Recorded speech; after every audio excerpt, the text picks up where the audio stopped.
Dios les bendiga, hermanos y amigos. Les saluda una vez más su servidor en Cristo, Libardo Figueroa, de Púlpito Virtual. Y aquí estamos trayéndote personajes. Hechos 18:24. Dice así en el nombre del Señor Jesús. Llegó entonces a Éfeso un judío llamado Apolos, natural de Alejandría, varón elocuente, poderoso en las Escrituras.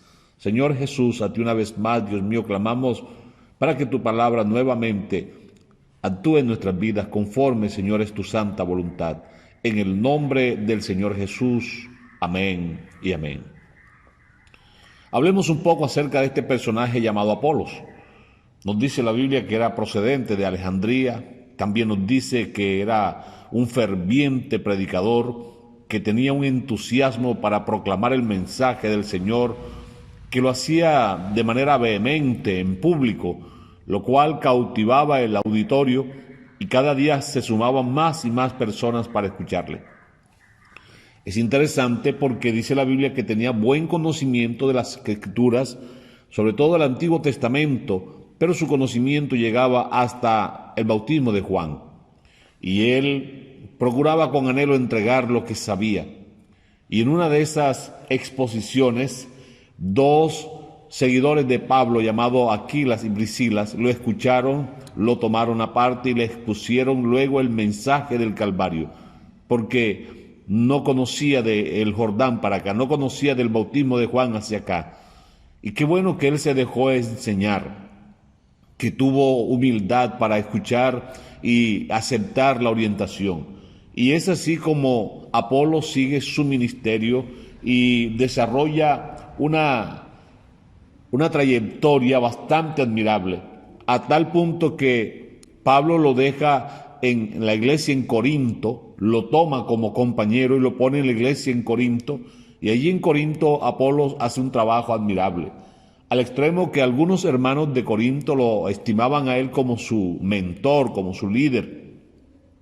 En aquella especie de división, unos decían yo soy de Apolos y otros decían yo soy de Pablo, razón por la cual se puede observar que le tenían estimación, aunque estaba brotando un sentimiento malsano. Sin embargo, se observa que era un hombre de influencia.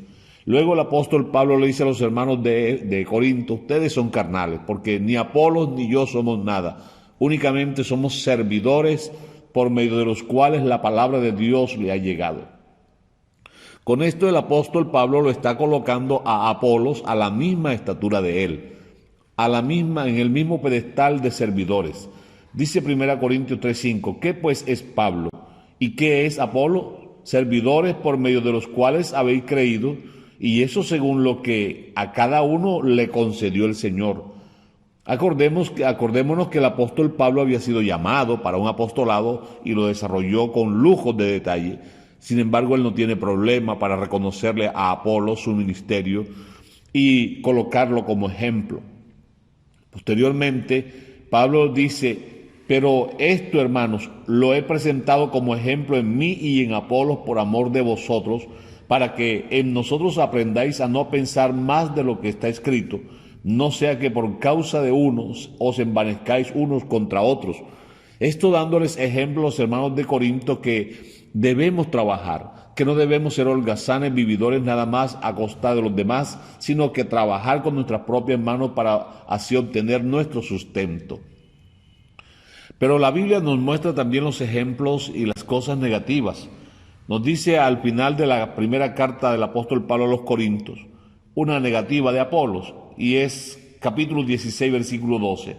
Acerca del hermano Apolos, mucho le rogué que fuese a vosotros con los hermanos, mas ninguna manera tuvo voluntad de ir por ahora, pero irá cuando tenga oportunidad.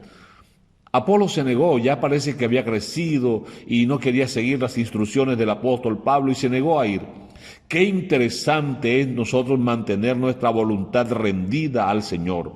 No importa quiénes seamos, cuánto tiempo llevemos sirviendo, ministrando, cuánto conocimiento tengamos, dónde nos haya colocado el Señor. Nuestra voluntad diariamente debe estar rendida a la del Señor, y si hacemos la voluntad del Señor le viviremos agradando constantemente.